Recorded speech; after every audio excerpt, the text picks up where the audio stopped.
Happy Friday, everybody. Thanks so much for being here.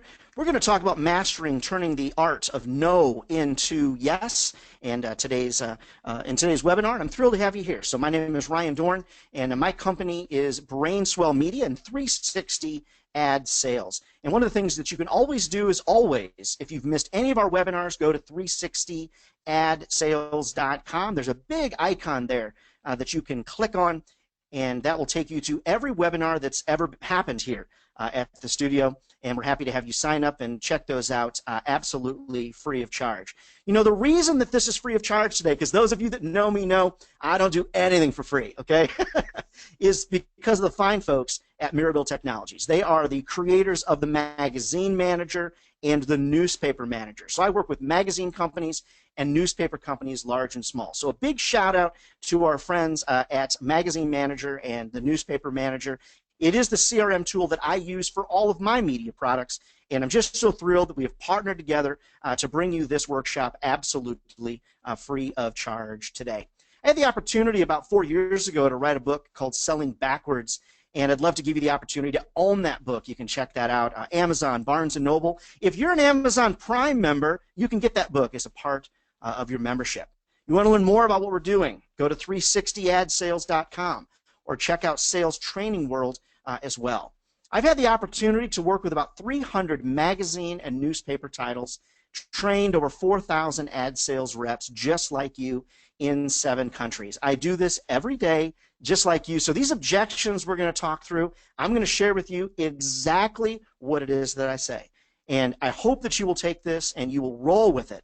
Now we're going to cover 6. There's probably 25. If we were together live in person, there's probably 25 that we would work through. As a matter of fact, what I do is I would actually have you and your team write down on index cards what's the most common objection you get. Then we would challenge each other, and we would make a game out of it, and we'd have a lot of fun. Over the course of my career, I've had a wonderful opportunity to work for some great newspaper, radio, TV, and magazine companies. I would say probably one of my favorites was working for Morris Communications in beautiful Augusta, Georgia. I'm broadcasting today live from our little ranch north of Tulsa, Oklahoma here, the studios of Brainswell Media. So if you want to figure out how to take this learning and education further after this webinar is concluded, check out 360adsales.com. There's a little link there for video-based learning. And what you can do when you click on that link is check out 7 hours right now, and the sales management classes are going up this afternoon. As a matter of fact, 7 hours of this type of training continues online. So I'd love for you to be able to check that out. All right, how about if we get started? How about that? Enough of the shameless self-promotion, Ryan. Please, let's get started, and feel free, as I said, to send your questions over, and we'll get to as many of them as we can. All right, so objection number 1. Newspapers, magazines, radio, TV. It doesn't matter what media you sell. It's important for you to understand, I hear this one every day, and I imagine that you do too. Word of mouth is my best marketing vehicle. Now, how many of you on this webinar, literally when you hear this, you want to reach through the phone and strangle an advertiser by the neck? Seriously. In the last 30 days, there have been several advertisers that I honestly would really just have loved to punch right in the nose. So let's talk about word of mouth marketing. Think back to kindergarten, if you will. There was a game that I'm sure you played, and it was a game called telephone. Do you remember that game? So you'd line up 15 kids in a row, and the teacher or someone would whisper something in the first child's ear. Maybe they said, red jelly beans are an amazing candy. And by the time they whispered in each other's ear and got down to child 15, the child at the end might have said something like, red jelly beans caused my mom to get pregnant. Or, well, maybe not that, but hopefully you found that funny. The game of telephone is wickedly vicious.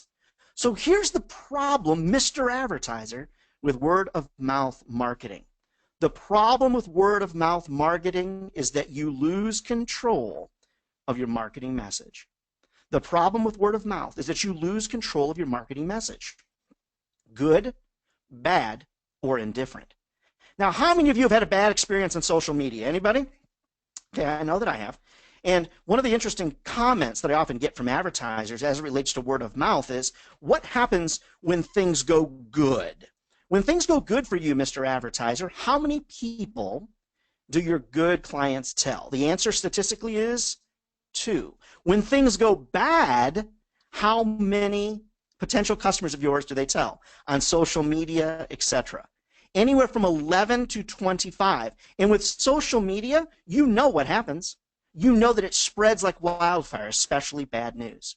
So when someone says to me that word of mouth, Ryan, is my best marketing vehicle, I ask them this: what do you do to control the marketing message when things go wrong? Because you're assuming that everything, Mr. Advertiser, you're assuming that everything that's said about you is good.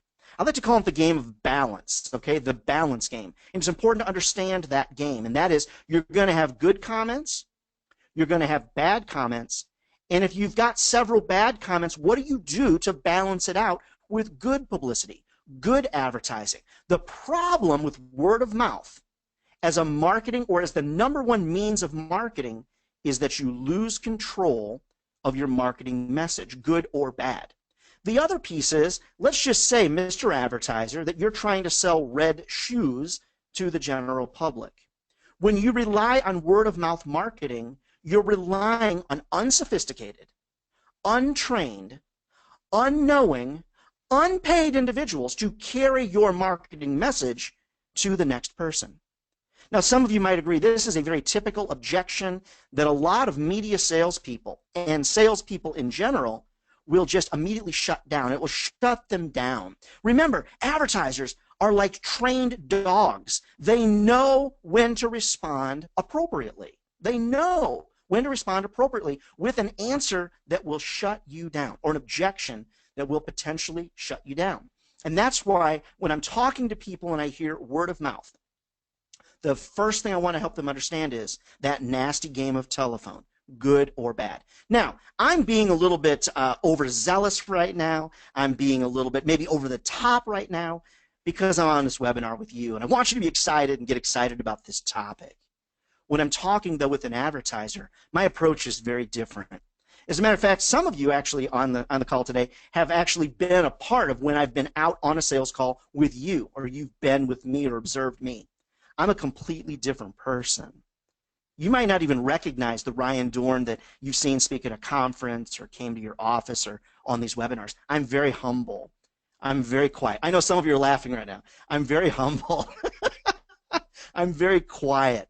And what I do is I'll simply say, when someone says to me, you know, Ryan, word of mouth is my best marketing vehicle. Do you mind if we talk about that for a second? Yeah, okay, sure. What do you mean? Well, when things go good, that's awesome for you. And people, your clients, will carry that message. What happens when things don't go good? Who's carrying, who continues to balance that out? And what about the good publicity you need to balance out when things don't go well? How about the fact that when you rely on word of mouth, you're relying on untrained, unsophisticated, unpaid people to carry your marketing message further? Sure, referrals are amazing, and I love them too. But if it's your sole marketing method, you might just be missing out. Remember that game of telephone in kindergarten where you'd say one thing to the first kid, and by the time it got to kid number 10, it was something completely different? That's the problem with word-of-mouth advertising. When you work with us as a media company, you can control that marketing message. You can control who sees it, when they see it, how often they see it. But most importantly, you get to control what's being said. And that, my friends, is what's really, really important about that particular objection. All right, let's move on to objection number 2 of 6. And again, I mean, we've got 25 or 30 of these that we could go through today. We're just going to go through 6. And I believe these are probably the six most common, if you will. All right, how about this one, objection number 2? And I know we've got some newspapers, we've got some radio, TV, etc. And so we'll try to make sure we weave in information for you as well today. Objection number 2. Ryan, I'm just not seeing much results, or I'm not seeing return on investment from my print advertising. And I think this is probably one of the more common objections that I get.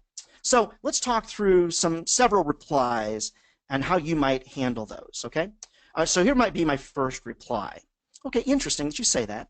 Tell me, what were your expectations from your print campaign? What were your expectations? And now this should have been talked about before the ad contract was signed. Do you agree or disagree? Hopefully you agree with me. One of the 10 habits I teach of highly successful salespeople is managing expectations from the get-go. There's a wonderful media saleswoman I've worked with for probably 15 years. Her name is Mary. And one of the things that Mary is phenomenal at is managing expectations from the get-go. From day one, she and I always are managing customer expectations. As a matter of fact, in that first initial sales meeting, I might say, what would one new customer mean to you? If we could bring in just one new customer. If we could drive just one person to your website, what would that mean to you? Keep in mind, if they need 500 customers or they need 5,000 clicks, you got to ask yourself, are they realistic? Can you potentially deliver that? But more importantly, what were your expectations from this print campaign? Then I want to talk with them about that.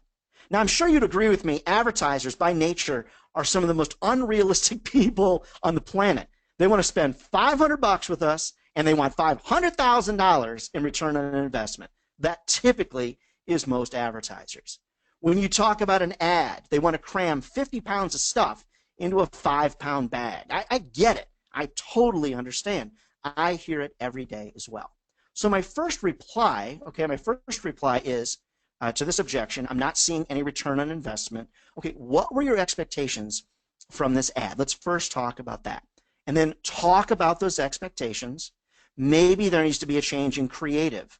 Maybe the call to action wasn't clear, or whatever the circumstance is. All right, now, it's important, though, this leads me to number 2. This is very, very important. If I'm hearing from a client based upon their expectations, they wanted to run an ad, and they wanted something to immediately happen, immediately, then my response is different. It sounds like you were looking for a direct response from your ad. Is that what I'm hearing from you? Yeah. I wanted to run an ad and 5 things to happen.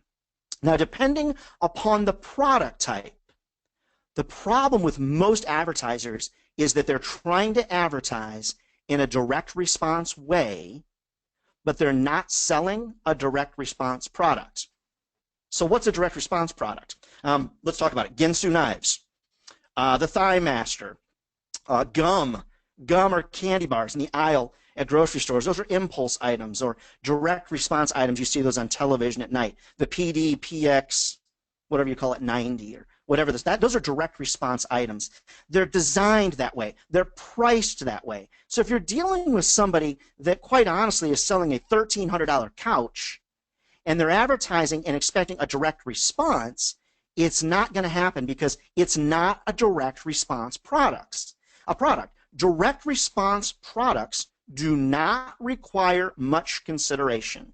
They just really don't. So if you're dealing with an advertiser that's unhappy with their return on investment, it's important to look at the products that they're trying to pitch. Now, let's back up for a second based on one of the questions that was just submitted. What about a restaurant? Not direct response. What about a yogurt shop? Not direct response. A dentist? Not direct response. A furniture manufacturer? Not direct response. Car dealers? They are not direct response. They're not. Even some low-dollar items are not direct response. People typically don't see an ad and immediately buy a car. See an ad and immediately buy a couch. So some of these things need to happen on the sales call beforehand, but it is important as you're talking with these folks for them to understand, you, Mr. Advertiser or Mrs. Advertiser, I understand what you're saying. The problem is you're not selling a direct response item. The product you're selling requires personal consideration. It requires social consideration. People need the opportunity to doubt themselves. They need to be validated. The product you're selling is not a direct response product. That's why your ad needs to be more branding in orientation. Now, is it as easy to explain this to advertisers? Oh, heck no. Why is this a hard conversation to have? It's simple. Most advertisers can't even run their own business. So I'm truly not surprised that advertisers don't understand this conversation. So what I'll do is I'll very often just slow down. And I'll say, I understand what you're saying. I get it. Now, if we look at your ad, or if we look at an ad that we're going to create for you, we need to understand that buying a $1,500 couch is not a BOGO type item, a buy one, get one item. Even a restaurant is typically not direct response. People don't see an ad and immediately respond to it. And if that's what the client is expecting, well, someone just texted over, with the exception of coupons. Sure. I mean, with coupons, I think people want to see them redeemed, but quite honestly, it's becoming less and less effective now more than ever before. We need to identify what's the price of the product and then manage expectations from there. The problem is that DR is typically not represented by most of your products. All right, my third reply, if someone says, Ryan, I don't want to run again, I just don't get anything from print. Were your expectations the last time you ran with us realistic compared to what you spent on that ad? And I think this is a very fair question. You need to ask it humbly, obviously. Were your expectations realistic compared to what you spent on the ad? Now, looking at that ad, let's just say that you're in the radio business. All the magazine folks, you can now translate, okay? Let's just say that you spent $700, $800 on an afternoon drive campaign. You ran 6 commercials, and we recommended that you actually should have run for the last week. You spent about $700, and you wanted to move $3,000, $4,000 worth of product the first day that that ad ran with us. That's just not how it works. It typically doesn't work that way. With a product of your price point, people need to think about it, consider it, be socially influenced, validate themselves, doubt their decision. That's why you need to be there in multiple ways on multiple days. Mr. Advertiser, this is why you need to advertise in multiple ways on multiple days. And then you also want to share some success stories as well, which we'll get to in just a couple of seconds. Now, thanks for all the questions you're sending in. I appreciate it. What I'm doing is, rather than read each one of them out, my team is sifting through them and putting them up on my screen, and I'm trying to weave those into the conversation as we have them. So thanks for those questions. All right, I'm not getting any return for my print ad or my radio ad. How does branding, so this is what I would ask, how does branding play a role in your total marketing plan? See, the interesting thing is that most advertisers want a direct response, and they don't understand branding. They don't get it. So what you might also want to ask is, Mr. Advertiser, how many times does a new customer of yours need to see your marketing message before they decide to do business with you? How many times does a new customer of yours need to see your advertising message before they decide to do business with you? And if their answer is less than 10, they truly don't understand marketing. Now, I've mentioned this book before. It's called Utility, Y-O-U, Utility, by an author. His name is Jay Baer, B-A-E-R. And in his book on branding and marketing, Jay identifies that most brands today recognize that they need to be seen 25 to 35 times before someone decides, a consumer decides, to interact with them and to do business with them. That's why branding is important. Now, it doesn't mean that you can't have a special offer. It doesn't mean that you can't offer a BOGO in your ad. It doesn't mean that you can't offer 10% offer, 15% offer. Mention this ad and get a free, get a free hot chocolate, whatever it is. But it's important to understand, Mr. Advertiser, that you need to be in front of people in multiple ways on multiple days. Now, they might say, Ryan, I don't have the money for that. We'll get to it in a second. I would encourage you to ask yourself this question, whether you're a B2B magazine or your local consumer market magazine. Who is someone that is a client of yours that advertises with high frequency and also advertises with multiple products? Those people that are successful typically understand multimedia marketing, advertising in multiple ways on multiple days. So then I would say, Mrs. Advertiser, are you familiar with ABC Company? Yeah, sure. They're the big dogs in the business. Now, they weren't always the big dogs, is what I might say. They just happen to really, truly, and deeply believe that they need to advertise in multiple ways on multiple days. They recognize that their product is not a direct response product. Typically, most products advertised in your magazines, radio stations, newspapers are going to be over the price point of $75. Typically, that's the cutoff for direct response.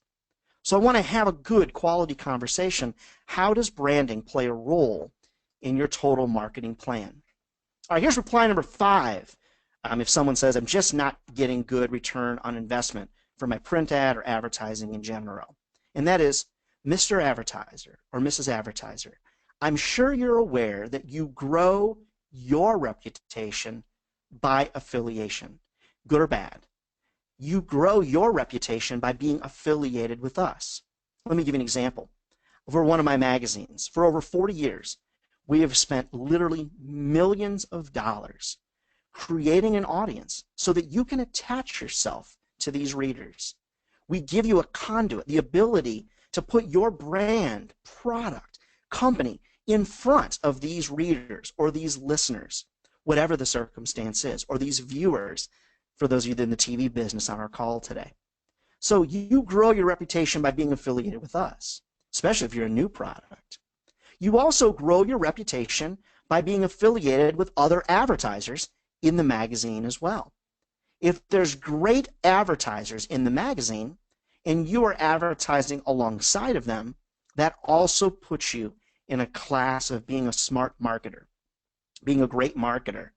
So it's important for you as a salesperson to be able to convey that you grow your reputation as a business by affiliating yourself with us, sort of riding on our coattails, if you will. Someone in the chat box asked if I could repeat that little 40-year statement. Sure, it's important. No matter how long you've been in business, for the last 25 years, our company has literally spent millions of dollars creating an audience that you can attach yourself to. We've created a conduit so that you can put your brand, your product, your service in front of this audience. Certainly you understand we've spent millions, so advertising with us is going to come at a price as well. Affiliation with us and other advertisers grows your reputation. Now, I'll never forget something that my grandma Metzger, said to me many years ago as a kid. And she's like, you will be judged by the people you hang out with. You will. I can also believe that you can tell the intelligence of a person by the questions that they ask. And those usually come from their education, background, upbringing. So you always want to make sure that you're surrounded by and affiliated with the best advertisers, or the best readers or listeners or viewers, or whatever the circumstance is. Mrs. Advertiser, you grow your reputation by being affiliated with us. We are the media outlets in this market. All right, I hope you found those helpful. And we could talk about that all day, couldn't we? We could debate it. We could talk about it 100 ways to Sunday. All right, let's go through objection number 3. And we're going through 6 of these today, and I hope you'll find them helpful. There's probably 25 or 30 that we could discuss in some detail. All right, how about this one? Ryan, I love you guys. Hugs and kisses, but I'm moving my ad dollars to social media. I'm moving my ad dollars to social media. Whether you're in radio or TV or newspaper, if you haven't heard this, I don't know what rock you're living under. So here's my first reply. Cool. Great. What are your plans? Tell me your plans. Because I need to begin a dialogue with them because literally they've lost their minds. Most advertisers have lost their minds as it relates to social media. They've lost it. They literally think that Facebook, Snapchat, Instagram is going to revolutionize their business. I have yet to this day met a single business owner that says social media in a local or national market with products of substance. I'm not talking about tchotchkes, where they have said social media has changed the marketing of our business. If you run across that a lot, there's 100 different ways to skin this proverbial cat. Cool. What are your plans? I want to hear the plans because when I do, I can walk them down this road to help them understand that they're making a huge mistake and it's costing them a lot of money. My second reply then after cool, what's your plans? Second question to reply, how much time per week do you plan to spend on social media? How much time per week? So you're pretty busy. How much time per week do you plan to spend on social media? Here's why I asked that question. Inc.com reports that successful marketers spend 15 to 20 hours per week on their social media marketing programs. 15 to 20 hours per week on their social media and marketing programs. So I want to ask you, Mr. Advertiser or Mrs. Advertiser, how much time do you plan to spend on social media? Because successful marketers are going to spend 15 to 20 hours per week on these programs. Now, the reason this is important is because it leads to a much deeper conversation, okay, a very important conversation, and that is, what do people trust? When they see advertising, what do they trust? Where are these ads that they trust? Are these ads on social media? The answer, from as far as a trustworthiness factor goes, social media is at the bottom of the list. Look down here at the bottom. So Nielsen comes out with a report every year called the Advertising Trustworthiness Report. So advertisers at the top, let's just focus in for a second on Gen Xers, okay, in this column, 35 to 49-year-olds, okay? What do you trust most? The first thing they trust most, recommendations from other people. Ooh, but that's word of mouth. Yeah, it is. That's what they trust the most, but you lose control of that marketing conversation. The second thing they trust, branded websites. That's the second thing they trust, branded websites. Then they trust most consumer opinions. Then they trust editorial content. Interesting. Maybe we should talk about sponsored content. Then they trust ads on TV. Then they trust sponsorships. So that could be event sponsorships, all kinds of different things. Then ads in magazines, ads in newspapers. Look at where they fall. Okay, they're going to fall, what, 1, 2, 3, 4, 5, 6, 7th on the list. Newspapers fall 8th. How about this one, ads before the movies? I don't even pay attention to those. I think it's because I'm mad at how much the popcorn cost. Billboards, other outside, TV program placements, emails I signed up for, ads on the radio. Sorry, radio folks, I'm a former radio guy. Love the radio business. Ads on radios are not high on the list. If you look down to the bottom, though, ads served in search engine results. That's Google AdWords. They don't trust them. They don't trust them. Only about 50%. Only half the audience trust those ads. Look at this. The very bottom for everybody, the very bottom for everybody is ads on social media. Gen Z, that 15 to 25-year-olds, they're also called the iGen. Only 45% trust those ads. Half of millennials trust them. Only 47% of Gen Xers trust them. Of the boomers, only 35% trust ads on social networks. So, Mr. Advertiser, if your target audience is boomers, they don't trust ads on social media. If you look at this list, where you really ought to be running is magazines and newspapers. Half, more than half, trust those. Sorry, radio guys. Love you. You're falling a little bit further down. Still at 49%, though. So I think that's pretty good. All right, let's look at millennials for a second. That elusive group of millennials. I love millennials, by the way. Love them. Millennial salespeople, oh my gosh, they're like a Jack Russell. They just grab onto a bone and won't let it go. That's why I love millennial salespeople, especially when they're properly trained and they get real passionate about things. So when you look at millennials, still only half of them trust social networks. But look at that, more than 60%. 60% of them trust ads in newspapers and magazines. Isn't it interesting with all the fake news that's happening out there? Magazine subscriptions are up. Newspaper purchases are up. Starbucks is ordering more newspapers than ever before because people don't trust what's online. They're going to major news outlets. But here's the other reason social media is bad news right now. Look at what's happened to the cost of one click as it relates to advertising online, especially as it relates to social media. In 2013, look at 2013, the cost per click was about 0.92 cents, about 90 cents. In 2014, it jumped to $1. In 2015, don't be misled there, that's almost $1 jump to $1.58. In 2016, the cost is $2.14 per click. That's really expensive. If you really, that's very expensive. Now you'll notice in 2016, the click-through rate is actually pretty high. Okay, so that's not bad, 1%. It's not great. But if you also look, though, at the conversion rate, okay, 6.5% is where we are in 2016. In 2013, we were at 8%. So it's gone down fairly substantially. But here's the really big cost. And this, for those of you in the B2B space, right now, stop checking your email and pay attention. This is important because B2B advertisers tend to spend a lot of money online. Google AdWords, social, LinkedIn. The cost per conversion in 2013 was $10.50. In 2016, it's gone up to $33 per conversion, 33 bucks. So it's grown. What is that? Let's see, 100% would be 20, 30, so 230 some odd percent it's gone up. Wouldn't you have loved, as magazines, newspapers, etc., wouldn't you love to have raised your rates 200%? What's interesting to me is the active users on Facebook are down 9%. Active users are down 9%. Yet Facebook is reporting record profits. Well, you want to know why? Because they've raised their rates.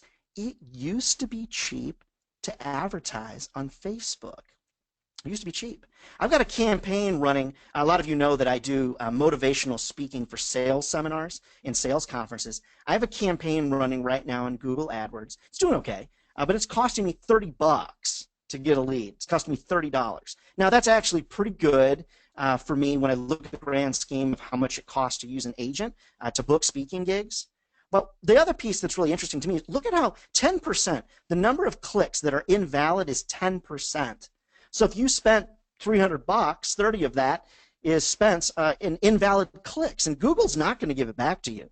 Somebody just chatted over, Google will monitor for that fraud. Let me tell you something. I get a lot of clicks that I know are fraudulent. I know they are because I see where they're coming from, and they're coming from places that will never hire me to do anything. So when someone's talking about social media and advertising there, I think it's important for you to be armed with a lot of facts and figures, but then you also need to be armed with a bridge statement. And a bridge statement is really, really important. A bridge statement, what that means is you say to somebody what this means to your business is. So when they say to you, I'm moving my ad dollars to social media, my first response is, cool. So what are your plans? Then, as I walk through the conversation, how much time do you plan to spend on social media? Because successful marketers are going to spend 15 to 20 hours per week on that, really. Then I want to drill down and maybe print something like this out. You can find it online from Nielsen. And say, look at the trustworthiness factor. People actually don't trust. Less than half of people trust social media. Then you might say, in the last 30 days, what have you bought on Facebook? And then begin to analyze what these costs per clicks really cost. It wasn't that long ago I did a little analysis for a group in Fort Worth, Texas. And what we determined was to reach someone on Facebook and boost a post to reach the same number of people that were served by their magazine. Every single post was going to cost 400 bucks.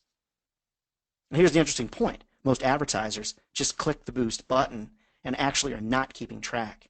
Or they're seeing a lot of clicks, so they feel like they've got a lot of action, and they think it's their fault that it's not working, and when it's actually being poorly delivered. All right, let me take a break and grab a cup of coffee here. I'm not going to step away. This coffee break brought to you by the magazine manager and the newspaper manager. Thank you, Christy, and Mark, and Andy, and Susan, and Jacob, and I'm sure I'm forgetting somebody. Everybody over there at the magazine manager and the newspaper manager. Really appreciate you bringing this webinar free to the group. Appreciate it very, very much. I know people do as well. All right. How about objection number 4? I have no ad budget, or my budget is already spent for the year. I have no ad budget, or my budget is spent for the entire year. How often do you hear this? I hear this all the time. What's interesting is new reps have a very interesting response. A lot of times the response is, oh, okay, well, when should I call you back? Bad response, my friends. Fireable offense in my book. No. It's important for you to understand that advertisers have been trained over years and years of time that this is their go-to response. Oh yeah, I'm sorry, I don't have any advertising budget. Or my budget is spent for the entire year. So you don't want to just end the call and schedule a time to reach back out to them. It's a very common objection. So here's what I do. When I'm on a sales call, now remember, these are not objections that I'm trying to handle when I'm trying to set a meeting, okay? So let me back up for a second, because somebody just asked this question. This is all great and fine and dandy when I'm at a meeting. I'm pretending we're at a meeting with somebody. But I'm going to answer your question, Jenna. Let me answer your question. The question is, I'm on the phone with somebody trying to set a meeting, and I get some of these objections. If someone says to me, I have no advertising budget, I'll usually say, I'm actually not looking to sell you anything. I have an idea to give so-and-so, which was one of their competitors, a run for their money. So I would love to share with you a couple of ideas, no obligation to buy. I just want to share these with you. If you'd like to know the cost of launching the program, I'd be happy to share it with you, but I'd love just to chat with you about some ideas. It's important when you go to set a meeting with somebody and you get this type of objection, you try to always mention a competitor, always mention you've done some research, and you're coming to them with a competitive advantage. That's the differentiating factor. Okay? Now back to, we're at a sales call. We're on a sales meeting, on a sales call, and someone says, I have no budget, or my budget is spent for the year.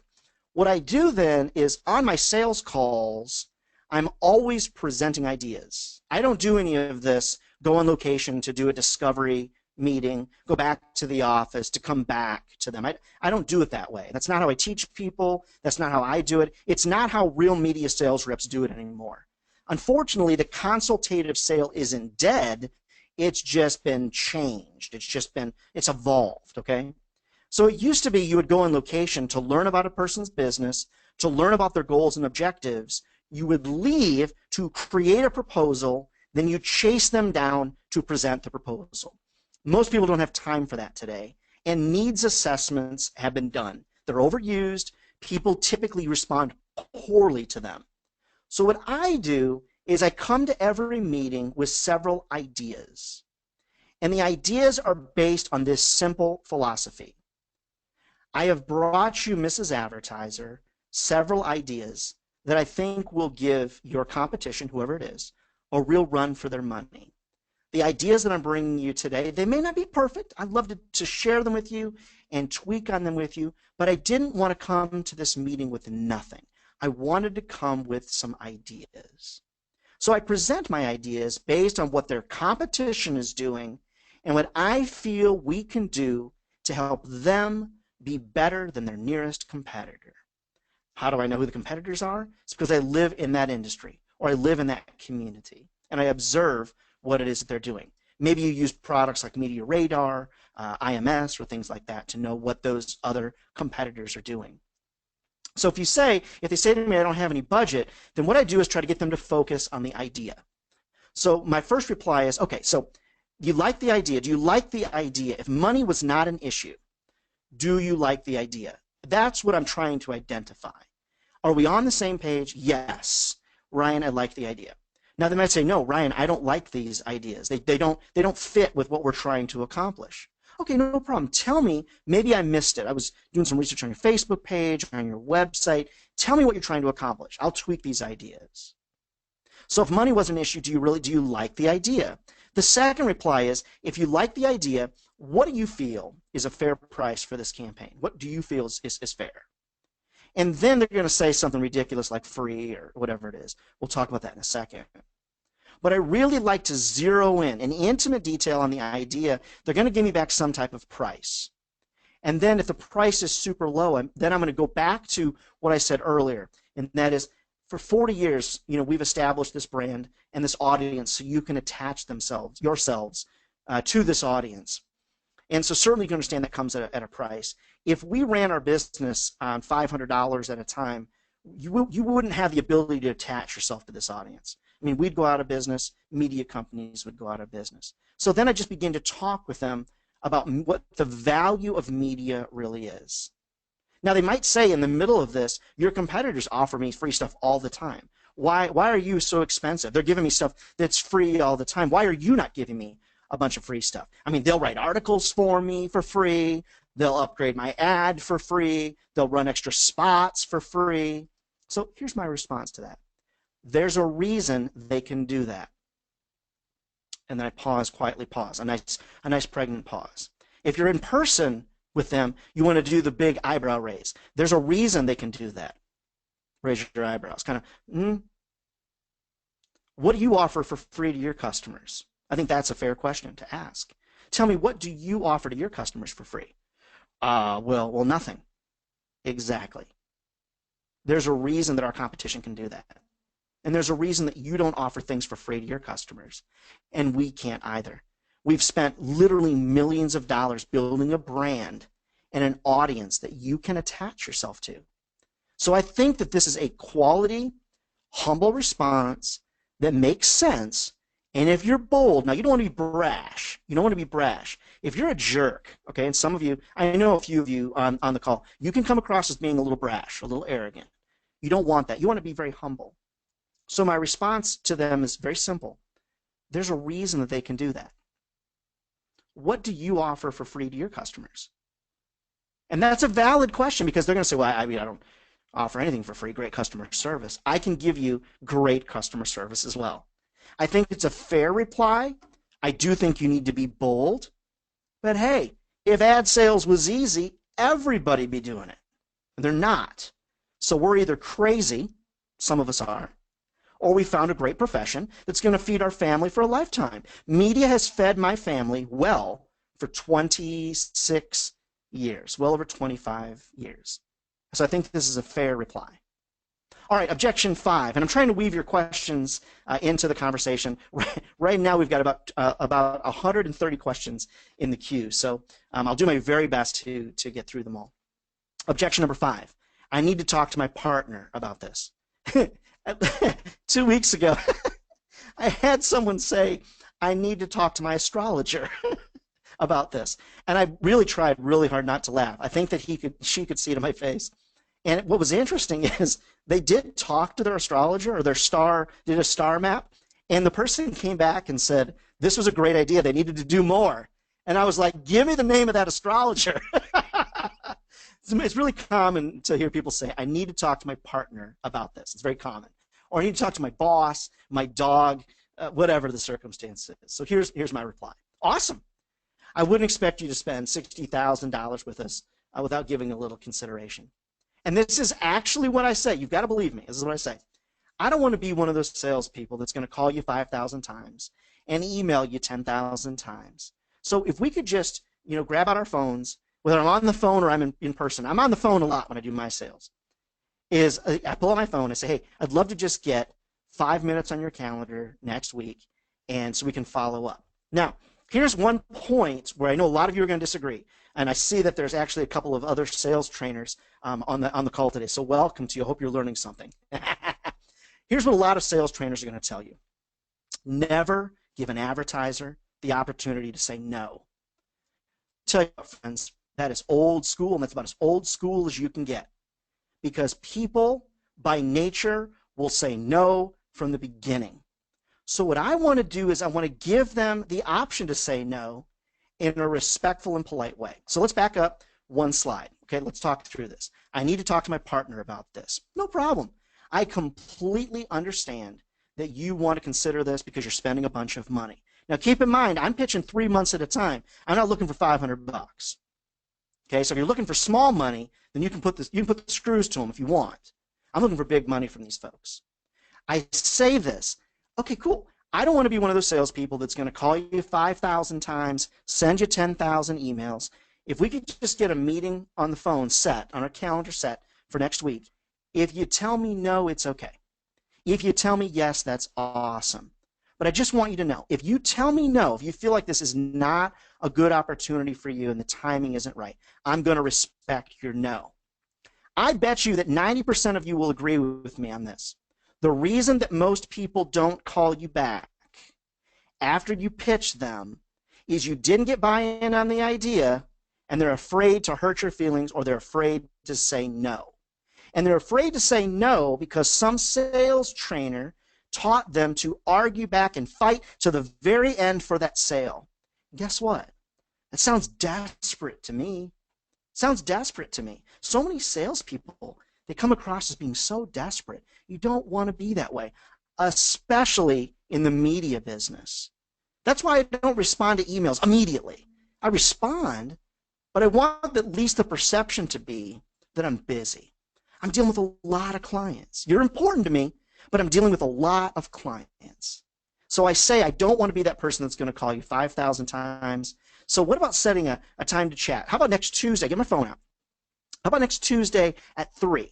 And I promise you, if your answer is no, I'm going to respect your no. What I have found is that of the meetings I set, about 50% of those times, people don't show up. That's the truth. About 50% don't show up. What I do find, though, is that of the 50% that do show up, only about 10% or so will say no. The rest of them have further questions or we move on. But if you let them say they're going to call you, the chances of getting that call back are slim to none, single-digit chances. I tried 3 times to set that meeting on my phone. Somebody just asked in the chat box, do you schedule the meeting? I schedule the meeting on my phone. I invite them to the meeting while I'm there with them and get them to accept to make sure that it's on their calendar. I'll even say to them, did that come through to you? It did. Okay, cool. Can you click accept to that? Make sure we're on the same page. Yeah. Remember, most salespeople are a pain in the tush.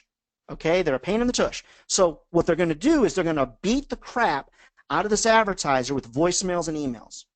It's important for you not to be perceived that way. And that's the way I handle it.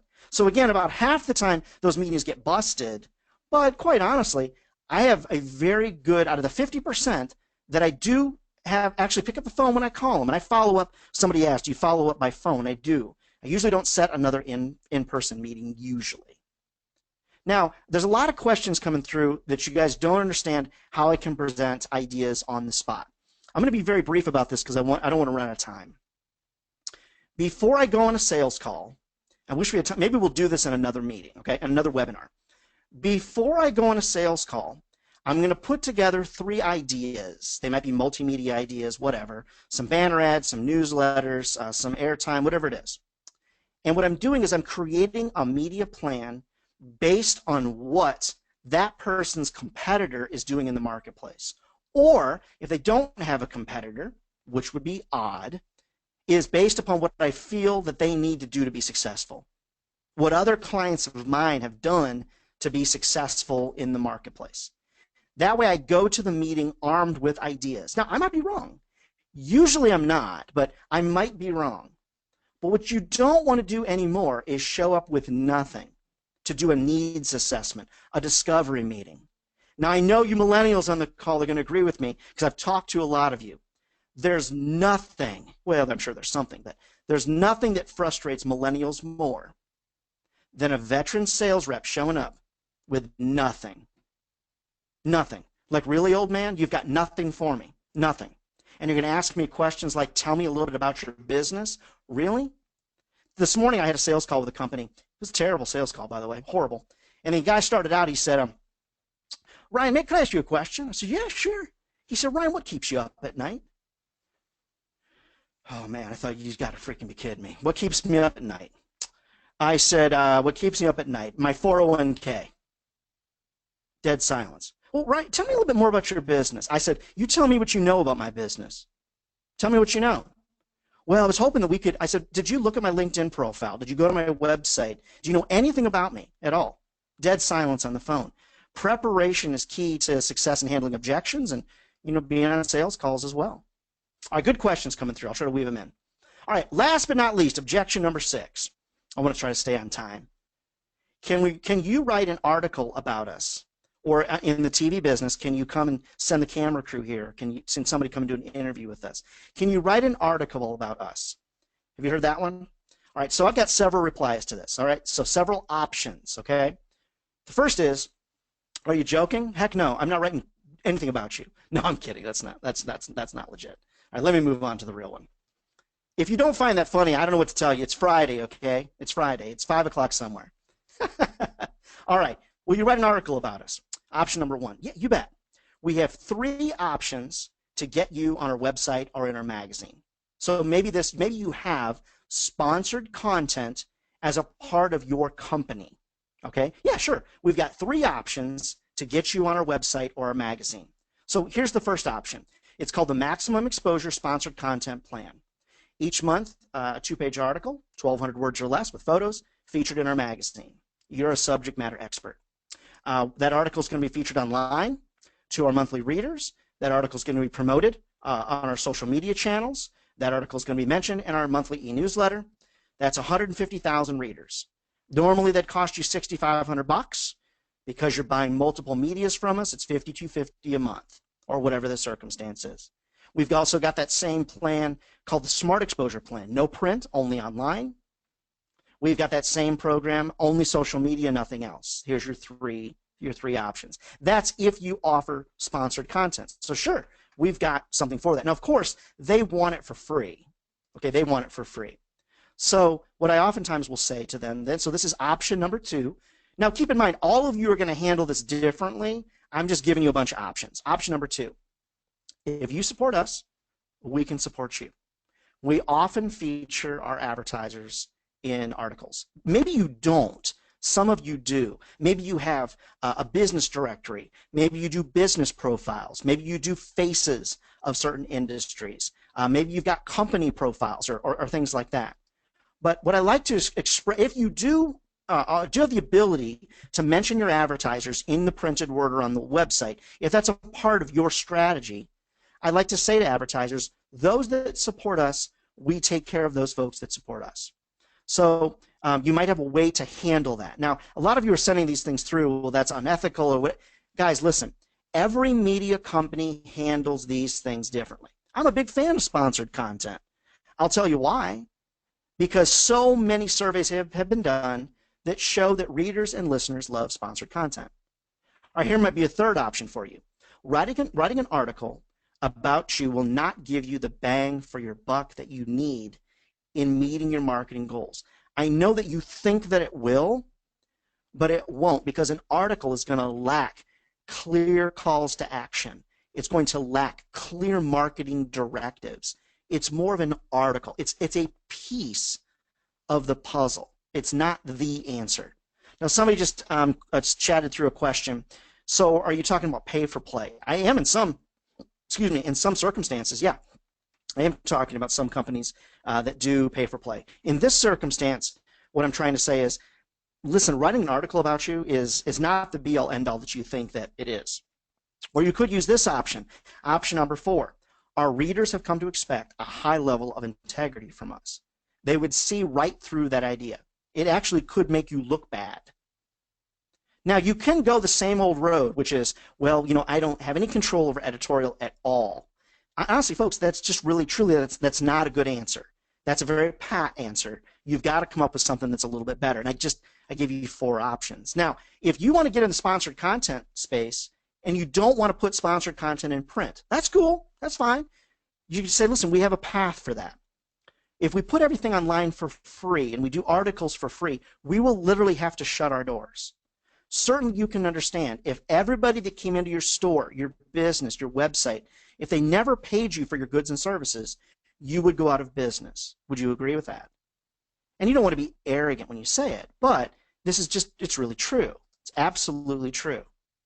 Now, it's important to understand that advertisers are creatures of habit. They just are.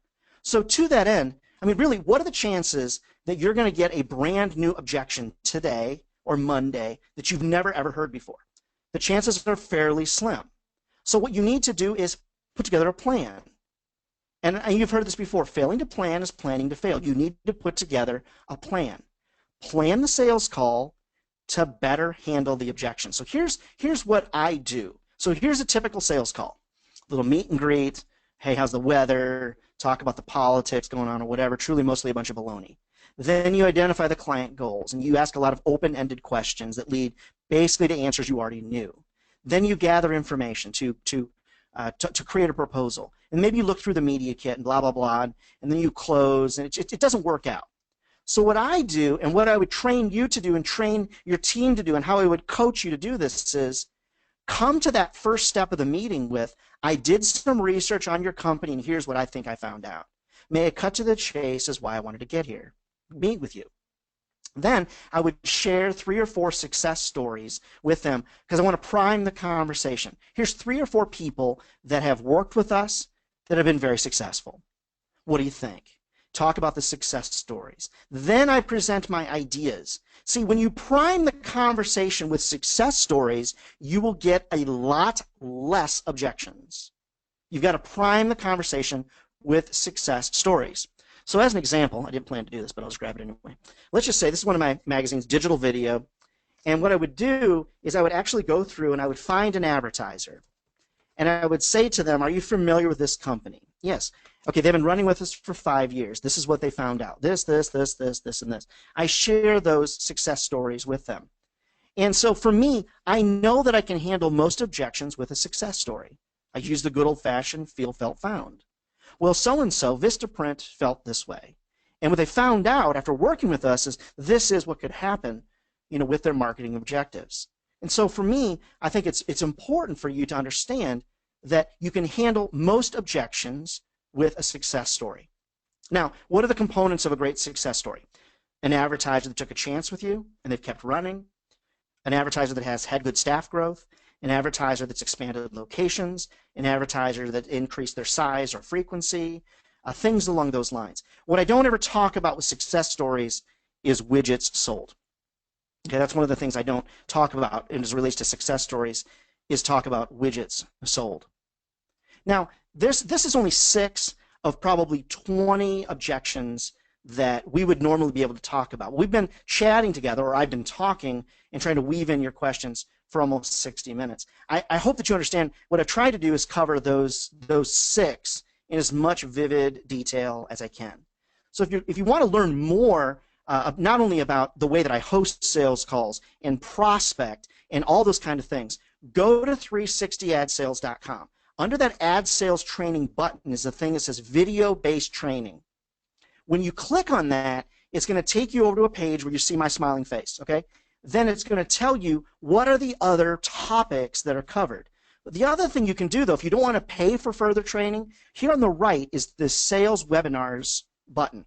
And you can click on that, and what you'll find is that we've got 6 or 8 other webinars that the magazine manager and the newspaper manager has provided that you can go and you can listen to and you can watch absolutely free of charge as well. And so I know that you're as happy as I am that we've been able to have the magazine manager and the newspaper manager bring this to you. And I'm thrilled to have, we had 380 of you, I'm sorry, no, we had 502 of you that showed up live today. So thank you so much. Within the next 48 hours, you'll receive a link to watch this video. And I hope that this has been very, very helpful to you. And I can't thank the folks at the magazine manager and the newspaper manager enough. Sorry we weren't able to get to all of your questions. I want to make sure we keep it to 60 minutes. And we had a couple hundred questions that came in. So reach out to me via email if there's something further that I can help you with there as well. My name is Ryan Dohrn. 360 Ad Sales is the name of the system. You can reach me online, ryan@brainswellmedia.com. And I hope that you found this helpful as you're looking to master turning the no into the yes. Take care, have a really great weekend, and we'll see you over at 360adsales.com. And don't forget, ask for a demo and check out the great products and services from our friends over at the Magazine Manager and the Newspaper Manager. All right, friends, have a great weekend. God bless, and thanks so much for hanging out with me on a Friday. Take care.